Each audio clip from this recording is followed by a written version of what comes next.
Young plumber married a 75-year-old millionaire woman for money. 3 days later, he was shocked by what he saw. The ornate gates creaked open as Trevor's van rolled up the long driveway leading to Margaret's mansion. The estate was breathtaking, manicured gardens stretched as far as the eye could see, the scent of blooming roses lingering in the air. The mansion itself, a grand stone structure with towering windows and intricate detailing, looked like something out of a movie. Trevor parked his van, stepping out with his toolbox in hand.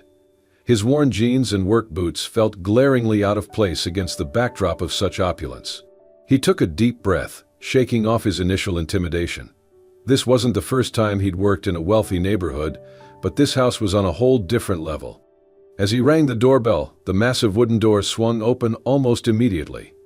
Standing before him was Margaret, a petite woman with striking silver hair neatly pinned up.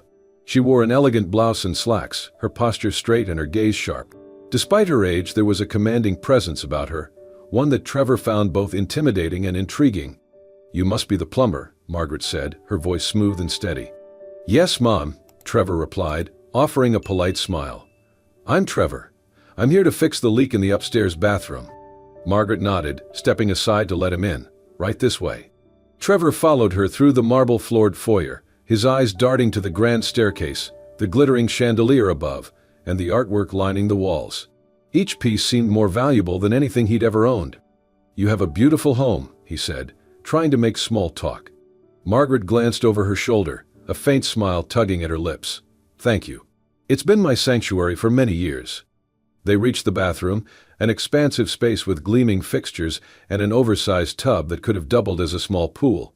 Trevor set down his toolbox and got to work, the sound of his tools echoing in the marble room. Margaret lingered nearby, watching him with a curious expression. "So Trevor," she began, her tone conversational, "how long have you been a plumber?" "About 5 years," he replied, not looking up from his work. "It's honest work, but I'm hoping to move up someday.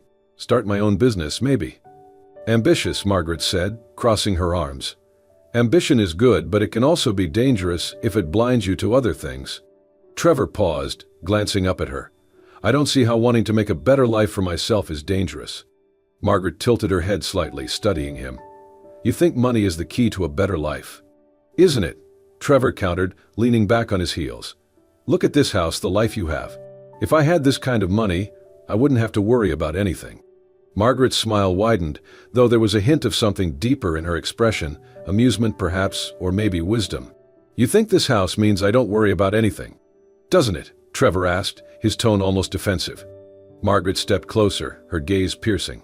"Money solves problems, Trevor, but it doesn't fix people. It doesn't bring happiness or fulfillment, not the kind that lasts, anyway." Trevor frowned, unsure how to respond. "Maybe, but it sure makes life easier." "For a time," Margaret said, her voice softening.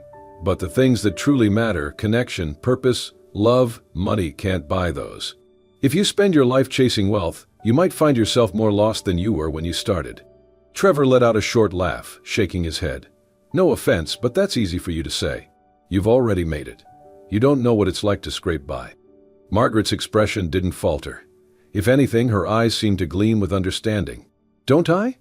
There was a moment of silence, heavy but not uncomfortable. Finally, Trevor cleared his throat, returning his focus to the pipes. "Well, I'm not trying to be rude. I've seen what life's like without money. It's not pretty." Margaret nodded slowly, her smile fading into something more contemplative. "You're not wrong. But you'll learn in time that wealth comes with its own set of challenges. It can isolate you, distort the way people see you, and the way you see yourself." Trevor didn't respond, unsure what to make of her words. He worked in silence, feeling Margaret's gaze on him the entire time. When he finished, he stood, wiping his hands on a rag. "The leak's fixed," he said. "Good," Margaret replied, walking him to the door. "Thank you for your work, Trevor. You've given me a lot to think about." Trevor raised an eyebrow, confused. "Me? I'm just the plumber." Margaret smiled, her eyes twinkling. "Everyone has something to teach, whether they realize it or not." As Trevor stepped outside and the door closed behind him, he couldn't shake the feeling that this wasn't the last time he'd see Margaret. There was something about her, something that made him question everything he thought he knew about life, wealth, and what truly mattered. A week after his first visit to the sprawling mansion, Trevor was surprised to receive a call from Margaret's assistant. The voice on the other end was calm and professional, asking if Trevor could return to the estate for a meeting with Mrs. Margaret herself. Trevor hesitated for a moment. Why would someone as wealthy and refined as Margaret want to meet with a plumber? But curiosity, and the chance to step back into that luxurious world, got the better of him. "Sure," he said, trying to keep his voice casual. "I'll be there." When he arrived, the gates opened as smoothly as before, and Trevor felt the same awe creeping in as he drove up the long driveway. Margaret greeted him at the door, her demeanor as poised as ever. "Trevor," she said warmly, gesturing for him to come inside. "Thank you for coming on such short notice." "Of course," he replied, his toolbox absent this time. "What can I help you with?" Margaret led him to the sitting room, a space adorned with elegant furniture and framed photographs of what Trevor assumed were family members. She gestured for him to sit before settling into a chair opposite him. "I'll get straight to the point," she said, her tone both calm and resolute. "I've been thinking a lot since we last spoke." Trevor tilted his head, unsure where this was going. "About what?" "About you," Margaret said, her sharp eyes studying him, "and about an arrangement that might benefit us both." "An arrangement?" Trevor repeated, a note of confusion in his voice. Margaret leaned back, her expression unreadable. "Trevor, I've spent most of my life building wealth, connections, and a reputation. But none of that can change the fact that I'm alone. My late husband passed away years ago, and though I have acquaintances, I have no one I truly trust." Trevor nodded slowly, unsure what to say. "I'm not looking for love or romance," Margaret continued. "What I need is a companion. Someone who can be by my side, help me navigate the complexities of my life, and ensure that I'm not taken advantage of in my later years." Trevor's brow furrowed. "I'm not sure I'm following." Margaret smiled faintly. "Let me be blunt. I want you to marry me." The words hung in the air like a thunderclap. Trevor blinked, certain he'd misheard. "Excuse me?" "I said I want you to marry me," Margaret repeated, her tone steady. "Not for love, but for practicality. In return, I'll ensure your future is secure. Financially, you'll never have to worry again." Trevor stared at her, his mind reeling. "You're serious?" "Quite serious," Margaret said, her expression unwavering. "Why me?" he asked, still trying to process her words. "You could find someone more suitable." Margaret chuckled lightly. "Because you're honest, perhaps too honest. You're not polished or pretentious, and I believe that makes you trustworthy. Besides, I see potential in you, Trevor. You have ambition, but you lack direction. I can help with that." Trevor leaned back, running a hand through his hair. "This is a lot to take in." "I imagine it is," Margaret said, her voice softening. "Take the night to think about it. Come back tomorrow with your answer." That night, Trevor lay awake in his small, cramped apartment, staring at the ceiling. Margaret's proposal echoed in his mind. On one hand, it seemed insane. Marry a woman 50 years his senior. But on the other hand, it was an opportunity like no other. He thought about his current life. Endless days of back-breaking work, struggling to make rent, and dreaming of something better. Margaret's wealth could change everything. Trevor sat up, rubbing his face. "It's not like she's asking for love," he muttered to himself. "It's a business deal." The decision weighed heavily on him, but as the night wore on, his ambition won out. The next morning, Trevor returned to Margaret's mansion. She was waiting for him in the same sitting room, her expression calm but expectant. "Well?" she asked as he sat down. Trevor took a deep breath, meeting her gaze. "I'll do it." Margaret's lips curved into a small smile. "You've made a wise choice, Trevor. I think this will work out well for both of us." Though he returned her smile, Trevor couldn't shake the voice in the back of his mind reminding him that his agreement had nothing to do with Margaret herself. It was the promise of wealth and security that had driven his decision. As he left the mansion that day, the enormity of what he'd agreed to began to settle in. While Margaret seemed content and confident, Trevor couldn't help but wonder what he was truly getting himself into. The day of the wedding arrived with little fanfare. Margaret had insisted on keeping the ceremony intimate and understated, much to Trevor's relief. A simple gathering was held in the grand living room of her mansion, attended by only a few of her closest acquaintances and Trevor's bewildered friends. Trevor stood at the front of the room, adjusting the collar of his suit nervously. It felt surreal. Just days ago he had been fixing pipes in this very house, and now he was marrying its owner. Margaret entered the room with quiet grace, her silver hair styled elegantly, and a tailored dress that exuded class. She didn't look like a blushing bride, but she carried herself with the poise of someone who knew exactly what she wanted and wasn't afraid to claim it. As the officiant began the ceremony, Trevor couldn't shake the mixture of unease and anticipation swirling in his chest. When they exchanged vows, Margaret's words were direct, devoid of flowery sentiment but filled with sincerity. "I promise to be your partner in this journey, to respect the terms of our agreement, and to ensure that we both gain from this union." Trevor hesitated before repeating his vows, his mind catching on the practicality of it all. Yet, as he slipped the ring onto Margaret's finger, and she did the same for him, he felt the weight of the moment settle over him. This wasn't just a deal, it was the beginning of something he couldn't quite define. After the ceremony, Margaret hosted a modest reception in the mansion's dining hall. The atmosphere was subdued, with polite conversations and clinking glasses of champagne. Trevor's friends, though dressed in their best clothes, still looked out of place among the wealthy guests. "Man, you really did it," one of his friends whispered, nudging him. "I mean, look at this place. You're set for life." Trevor forced a smile, the words leaving an odd taste in his mouth. That evening, Trevor moved into the mansion, carrying only a few bags of clothes and personal belongings. Margaret had already prepared a room for him, separate from her own. "This will be your space," she explained, showing him the large, well-furnished guest room. "You're free to make yourself at home, but I expect you to respect my routines and preferences." "Of course," Trevor replied, feeling a flicker of unease.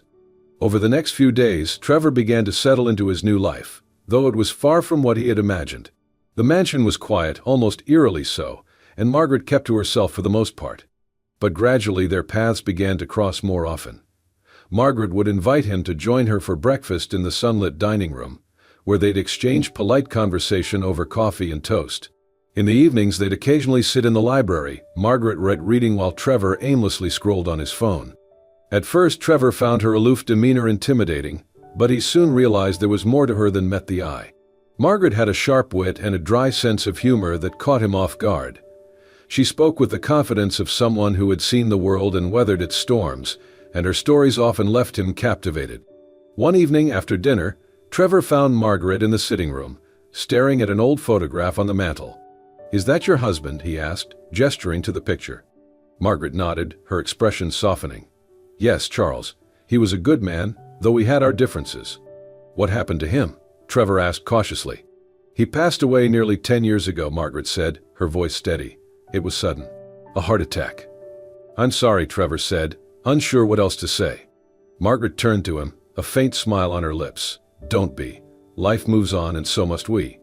She gestured for him to sit, and for the first time, Trevor saw a different side of her, a side that was vulnerable yet strong. "Trevor," she began, "I wasn't always wealthy, you know. I grew up in a small town, in a family that barely scraped by. My father was a factory worker, and my mother cleaned houses. I worked 3 jobs to put myself through college." Trevor blinked, surprised. "You never mentioned that before." Margaret chuckled. "Most people don't ask. They see the house, the money, and assume it was always this way."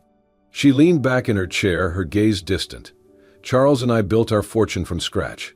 He had the vision, and I had the grit to make it happen. But it wasn't easy. We lost everything more than once before we finally succeeded."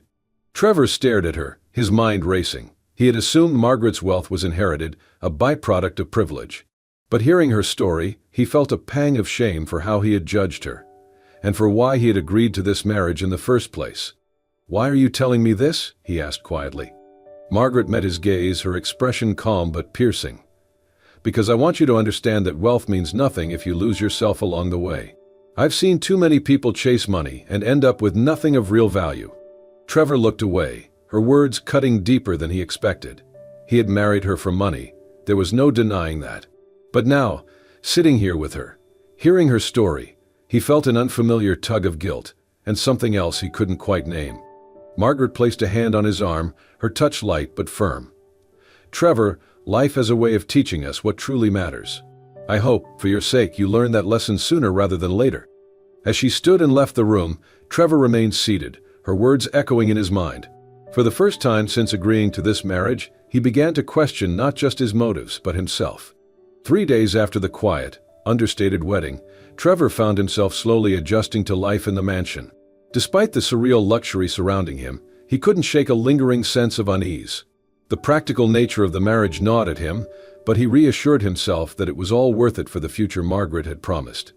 It was late in the afternoon when Trevor wandered into Margaret's study, a room she had told him was off limits unless invited. But she wasn't home at the time. She had gone to a board meeting for one of her charities, and curiosity got the better of him. The room was as grand as the rest of the mansion, with towering bookshelves, a mahogany desk, and sunlight streaming through floor-to-ceiling windows. Trevor's eyes scanned the room, eventually landing on a stack of papers neatly arranged on the desk. He hesitated for a moment, glancing toward the door, before stepping closer. At the top of the stack was a legal document with bold letters that caught his eye: Last Will and Testament of Margaret Kingsley. Trevor's heart skipped a beat. He told himself he shouldn't, but his hands moved before his mind could catch up, flipping through the pages. As his eyes scanned the text, each line hit him like a punch to the gut. Margaret intended to donate her entire estate to charity upon her death. Every penny, every asset, even the mansion itself, it was all going to various organizations and causes. There wasn't a single mention of Trevor in the will. His breath quickened as he stepped back, the papers slipping from his hands. The room seemed to close in around him, his mind spinning with disbelief. "She lied to me," he muttered under his breath. Trevor stumbled out of the study, the weight of the discovery pressing down on him. He paced the hallway, his thoughts a chaotic swirl of anger and betrayal. He had entered this marriage under the assumption that he would benefit financially, that he would finally escape the grind of his old life. But now, it seemed Margaret had outsmarted him. That evening, Margaret returned home as if nothing had changed. She greeted Trevor with her usual composed demeanor, asking about his day as they sat down for dinner. Trevor could barely look at her, his appetite gone. "Is everything all right?" Margaret asked, her sharp eyes studying him. Trevor forced a smile, though it didn't reach his eyes. "Yeah, just tired." Margaret nodded slowly, not pressing further. But Trevor could sense that she knew something was off. Over the next few days, Trevor's attitude shifted. He became distant, avoiding prolonged conversations with Margaret and finding excuses to leave the house. She noticed, of course. Margaret was nothing if not observant, and Trevor's behavior was far from subtle.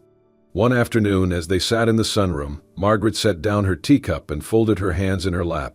"Trevor," she said, her tone calm but firm, "is there something you'd like to talk about?" Trevor stiffened, his gaze fixed on the floor. "No, everything's fine." "Are you sure?" she pressed gently.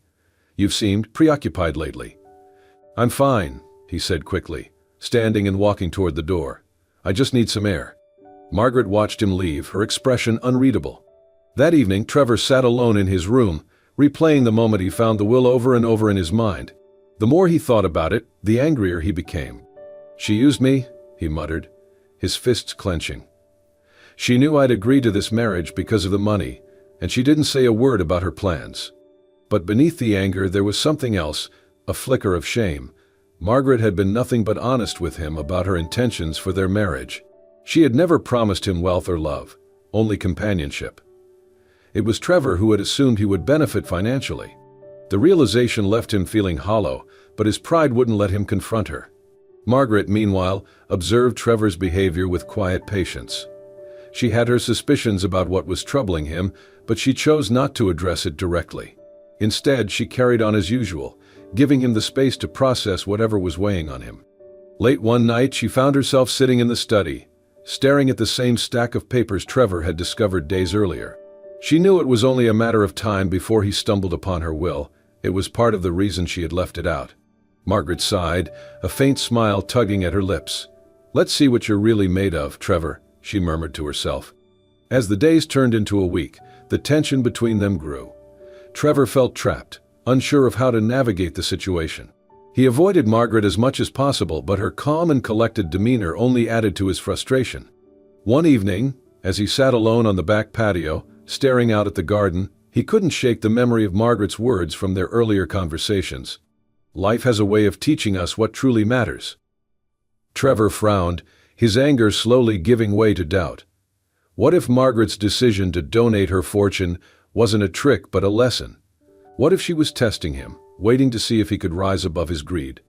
The thought left him conflicted, unsure of what to do next. For the first time in his life, Trevor began to question not only his motives but also the kind of person he wanted to be. The tension between Trevor and Margaret had been building for days. The mansion, once filled with a quiet but comfortable rhythm, now felt heavy with unspoken words. Trevor found himself avoiding her more and more, retreating to his room or taking long walks through the sprawling garden to clear his mind. But no matter how far he walked, his thoughts always circled back to Margaret. Her calm presence, her sharp wit, her quiet strength, they were qualities he couldn't ignore, qualities that had begun to overshadow his original motivations. One evening, Margaret announced that dinner would be served in the formal dining room, a rare occasion in their household. Trevor suspected this was no ordinary meal. When he arrived, the table was set with fine china and candles flickering softly. Margaret sat at the head of the table, her posture as poised as ever. She gestured for him to sit across from her, a faint smile on her lips. "Trevor," she began as they started eating, her tone measured, "you've been unusually quiet these past few days. Is there something on your mind?" Trevor hesitated, his fork hovering over his plate. "No, I've just been thinking, that's all." Margaret's gaze sharpened. "Thinking about what?" He set his fork down, avoiding her eyes. "About us. About this whole arrangement." Margaret leaned back slightly, folding her hands in her lap. "Do you regret marrying me?" The question hung in the air, cutting through the carefully maintained facade of civility between them. Trevor's chest tightened, the weight of his emotions threatening to spill over. "I don't know," he admitted finally, his voice low. "I guess I thought it would be different." "Different how?" Margaret pressed, her tone calm but insistent. Trevor sighed, running a hand through his hair. "I thought I'd have it all figured out by now. The money, the security, I thought it would make everything better. But it hasn't." Margaret tilted her head, her expression unreadable. "And why do you think that is?" Trevor hesitated, struggling to find the right words. "Because I didn't really understand what I was getting into." "I didn't understand you." Margaret raised an eyebrow, intrigued. "Go on." Trevor took a deep breath, his heart pounding. "When I married you, it was about the money. That's all I cared about. I thought if I could just secure my future, nothing else would matter. But then I got to know you, really know you, and now I feel ashamed." Margaret's eyes softened, though her expression remained steady. "Ashamed of what?" "Of how I judged you," Trevor said, his voice trembling. "Of how I assumed you were just some rich woman looking for a companion to kill time with. But you're so much more than that. You're smart and kind, and you've lived a life I can't even begin to imagine." For the first time, Margaret's composure seemed to waver. She studied him carefully, her eyes searching his face for any hint of insincerity. "Do you mean that?" she asked quietly. Trevor nodded, his throat tight. "Yes, I do." Margaret set her fork down, a faint smile tugging at her lips. "Thank you for saying that, Trevor. It means more to me than you know." He looked at her, his brow furrowing. "Why did you choose me, Margaret? Out of all the people you could have married, why me?" Margaret leaned forward slightly, resting her elbows on the table. "Because you reminded me of myself. Ambitious, restless, hungry for something more. But unlike most people in your position, you have potential. You just don't know how to harness it yet." Trevor stared at her, the weight of her words sinking in. "And you thought marrying me would help me figure it out?" Margaret chuckled softly. "Perhaps. Or perhaps I simply saw an opportunity to teach you something about life. Either way, I think we've both learned more than we expected from each other." Trevor couldn't help but smile faintly, his admiration for her growing with every word. "You're incredible, you know that." Margaret laughed, a genuine, warm sound that filled the room. "I've been called many things, Trevor, but incredible isn't usually one of them." As the evening wore on, their conversation shifted to lighter topics: Margaret's travels, Trevor's dreams, and the quirks of living in such a massive house. For the first time since their wedding, the tension between them seemed to dissolve, replaced by a newfound sense of connection. When the meal ended, Trevor stood and hesitated for a moment before speaking. "Margaret, I don't know what the future holds for us. But I want to do better. I want to be better for you and for myself." Margaret rose from her seat, her gaze steady and kind. "That's all I've ever wanted for you, Trevor. And for what it's worth, I think you're already on the right path." As they parted ways for the night, Trevor felt a flicker of something he hadn't expected: hope. For the first time, he realized that this marriage, unconventional as it was, might just be the turning point he had been searching for all along. The next morning, Trevor woke with a sense of purpose he hadn't felt in years. Margaret's words from the previous evening still lingered in his mind, their truth stirring something deep within him. For too long he had been chasing an illusion of success, but now he saw a chance to redefine what that meant. As he stepped into the sunlit dining room, Margaret was already seated, her tea steaming in a delicate porcelain cup. She looked up from the morning paper, her sharp eyes softening when she saw him. "Good morning," she said. "Morning," Trevor replied, sitting across from her. He hesitated for a moment before speaking. "I was wondering if I could join you today, on one of your charity visits." Margaret's eyebrows lifted slightly, but she gave no indication of surprise. "Are you sure? It's not exactly glamorous work." Trevor nodded. "I'm sure. I want to see what you do and why you do it." Margaret regarded him thoughtfully for a moment before nodding. "Very well. We'll leave after breakfast." By mid-morning, they arrived at a community center Margaret had helped fund years ago. The building was modest but well-maintained, bustling with volunteers and families seeking assistance. Margaret introduced Trevor to the staff, who greeted her with warmth and respect. It was clear she wasn't just a benefactor, she was an integral part of their mission. "Come," Margaret said, handing Trevor a pair of gloves. "Let's see if you're as good with a paintbrush as you are with a wrench." Trevor spent the next few hours helping repaint one of the classrooms, his shirt speckled with white paint by the time they were done. As they worked, Margaret moved through the center with ease, chatting with volunteers and offering quiet encouragement to those who needed it. For the first time, Trevor saw her not as a wealthy widow, but as a force of nature, a woman who used her resources to create meaningful change. Over the following weeks, Trevor joined Margaret on more of her visits. He helped serve meals at a shelter, repaired furniture for a struggling family, and even spoke to a group of teenagers about finding purpose in their lives. The work was exhausting but fulfilling. For the first time, Trevor felt like he was part of something bigger than himself. Back at the mansion, Trevor began to make small changes as well. He noticed that many things around the house were in need of attention: squeaky hinges, leaky faucets, and jammed drawers. Rather than calling in a contractor, he decided to take matters into his own hands. One afternoon, Margaret walked into the kitchen to find Trevor crouched under the sink, his toolbox beside him. "What are you doing?" she asked, bemused. "Fixing the leak," Trevor said, grinning as he wiped his hands on a rag. "It's what I do, remember?" Margaret chuckled. "I could have had someone come in to handle that." "And charge you an arm and a leg? No way," Trevor said, shaking his head. "Besides, I like fixing things. It's satisfying." Margaret smiled, a rare warmth in her expression. "Very well. Carry on then." The house, once cold and impersonal, began to feel alive again. Trevor's presence brought an unexpected energy to the space. He would hum as he worked, crack jokes with the staff, and occasionally convince Margaret to join him in the kitchen to bake something simple but delicious. One evening, as they sat in the library, Margaret looked up from her book to see Trevor tinkering with the fireplace. "Trevor," she said, her voice soft but firm. He turned, his hands smudged with soot. "Yeah. I've noticed you've been different lately," she said, setting her book down. Trevor hesitated, unsure how to respond. "In a good way or a bad way?" Margaret smiled faintly. "In a good way. You seem at peace." Trevor leaned against the mantel, nodding slowly. "I guess I am. For the first time, I feel like I'm actually contributing to something real. Something that matters." Margaret's eyes softened, but she didn't say anything more. She simply picked up her book and resumed reading, a small, satisfied smile playing on her lips. As the days turned into weeks, Trevor's transformation became undeniable. He was no longer the man who had entered this marriage for money. Instead, he was someone who had found meaning and purpose in the most unexpected places. Margaret, ever observant, watched his journey with quiet pride. Though she never said it outright, her faith in Trevor had been rewarded. He was becoming the person she had always believed he could be, a man capable of not only changing his own life, but also the lives of those around him. The grand hall of Margaret's mansion was alive with activity. The chandeliers sparkled overhead, casting a warm glow over the elegantly dressed guests who mingled and sipped champagne.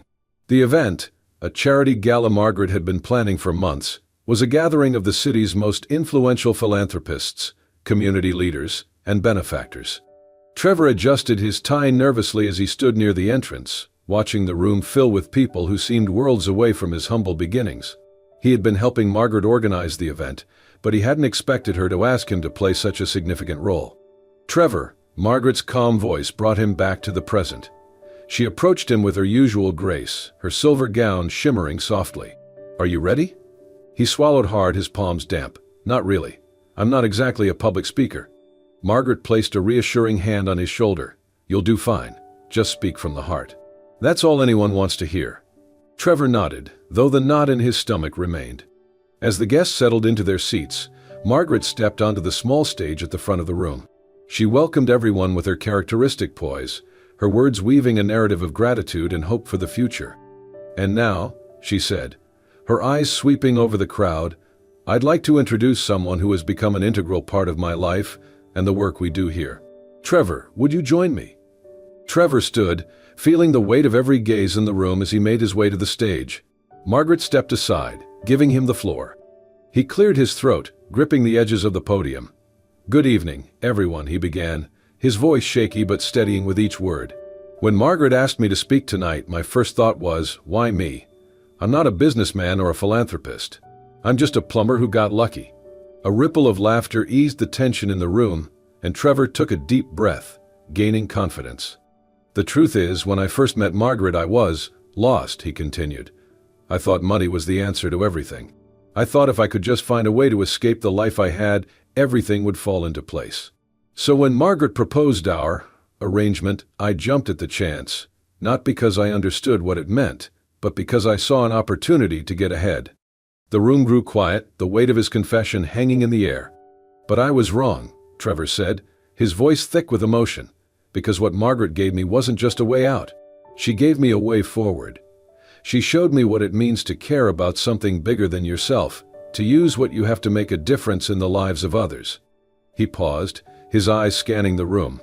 I'm not proud of the reasons I said yes to this marriage, but I'm proud of what it's become.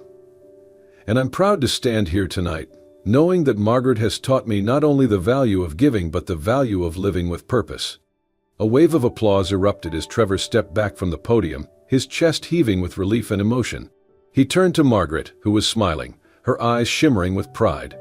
The rest of the evening passed in a blur of handshakes and conversations. Guests approached Trevor, some with words of encouragement, others with curiosity about his story. For the first time, he felt like he belonged, not because of wealth or status, but because he had found a sense of purpose. Later that night, after the last of the guests had departed, Trevor found Margaret sitting in the library, a glass of wine in her hand. She looked up as he entered, motioning for him to join her. You did well tonight, she said, her tone warm. Thanks, Trevor said, sitting across from her. But I think you planned this all along, didn't you? Margaret's smile widened. Perhaps. But I wanted you to see for yourself what you're capable of. She reached into a drawer and pulled out an envelope, sliding it across the table to him. What's this? He asked, picking it up. Open it, Margaret said simply. Trevor unfolded the letter inside, his eyes scanning the words. As he read, his breath caught. Margaret had written that she was transferring a portion of her estate to him, not as an inheritance, but as a trust for the charitable work they had been doing together. I'm entrusting you with this, Margaret said, her voice steady, because I believe in you, Trevor. I believe you have the heart and the determination to continue what we've started. But there's one condition: you must promise to use it for good. Trevor's hands trembled as he set the letter down, his eyes brimming with tears. Why are you doing this for me? Because I've watched you grow, Margaret said, her gaze unwavering. You've become someone who understands the value of giving, someone who can inspire others to do the same. That's worth more to me than any amount of money. Trevor lowered his head, wiping at his eyes. I don't know if I deserve this. Margaret reached across the table, placing a hand over his. You do. And I have no doubt you'll prove it to yourself in time. That night, as Trevor sat alone in his room, the letter still in his hands, he felt an overwhelming mix of gratitude and resolve. Margaret's faith in him had given him a second chance, not just to redeem himself, but to create a life that truly mattered. For the first time, Trevor allowed himself to believe that he was capable of more than he had ever imagined. And he silently vowed to honor Margaret's trust, no matter what challenges lay ahead. The years that followed Margaret's gala marked a transformation not only in Trevor's life, but in the lives of countless others. With her guidance and eventual passing, Trevor had stepped fully into his role as the head of the charitable foundation she had left behind. The Margaret Kingsley Foundation had become a beacon of hope for those in need, funding projects that ranged from community centers and shelters to education programs and disaster relief efforts. Trevor, once a plumber searching for a quick escape from his struggles, now found himself deeply embedded in the world of philanthropy. It was a sunny afternoon when Trevor walked through the bustling headquarters of the foundation. The building, once an empty shell, now buzzed with energy. Volunteers and staff moved purposefully, their dedication evident in the way they spoke and worked. Trevor greeted them as he passed, exchanging smiles and brief conversations. In his office, a large portrait of Margaret hung on the wall, her serene expression a constant reminder of the woman who had changed his life. Trevor often found himself looking at it during moments of doubt, her image grounding him in the purpose they had built together. That evening, after the last meeting of the day, Trevor lingered in the office, the soft glow of the desk lamp illuminating the papers spread before him. Reports of new projects and letters from beneficiaries filled the desk, each one a testament to the foundation's impact. He leaned back in his chair, staring at Margaret's portrait. "You'd laugh if you saw me now," he said aloud, a wry smile tugging at his lips. A guy who didn't even know what philanthropy meant, running one of the biggest charities in the city. His smile faded, replaced by a look of deep gratitude. "But you knew, didn't you? You saw something in me that I couldn't see in myself." Trevor stood, walking over to the portrait. He placed a hand on the frame, his voice soft but filled with emotion. "Thank you, Margaret. For everything. For not giving up on me when I didn't deserve it. For showing me that life isn't about what you take, but what you give." The next morning, Trevor attended the opening of a new community center funded by the foundation. The center, dedicated to Margaret's memory, was filled with children playing, parents chatting, and staff preparing for the day's programs. As Trevor cut the ribbon, a round of applause erupted, and he couldn't help but feel a swell of pride, not for himself, but for the legacy he was continuing. One of the children approached him, holding a crayon drawing of the center with the words "Thank you" scrawled across the top. "For me?" Trevor asked, kneeling to the child's level. The boy nodded shyly. "Thank you for building this place." Trevor's throat tightened as he accepted the drawing. "No, thank you," he said. "You're the reason we do this." That night, back in his office, Trevor placed the crayon drawing next to Margaret's portrait. The room was quiet, the world outside slowing down, but inside, Trevor felt a profound sense of fulfillment. He sat down, folding his hands in front of him, and gazed at the portrait. "You taught me that wealth is just a tool," he said softly. "It's the way we use it that defines us. And because of you, I finally understand what it means to live a life that matters." As the city lights twinkled outside the window, Trevor leaned back in his chair, the weight of his journey settling comfortably on his shoulders. Margaret had given him more than a chance, she had given him a purpose. And now, with every project, every life touched, and every act of kindness, Trevor carried her legacy forward, ensuring that her vision of compassion and generosity would endure for generations to come. The crayon drawing and Margaret's portrait stood side by side, symbols of the past, present, and future, a reminder that even the unlikeliest of beginnings can lead to a life of profound meaning. As Trevor stood before Margaret's portrait, a man transformed by love, wisdom, and purpose, he reminded us all that life's greatest gifts often come from the most unexpected places. Margaret's faith in him not only changed his life but also inspired a legacy of kindness that would impact generations to come. This story teaches us the power of second chances, the importance of giving back, and how true wealth is measured by the lives we touch. If this tale moved your heart, don't forget to like and share this video with someone who might need a little inspiration today. And for more soul-stirring stories like this one, make sure to subscribe to Soul Stirring Stories. Thank you for watching, and we'll see you next time with another story that reminds us of the beauty of the human spirit.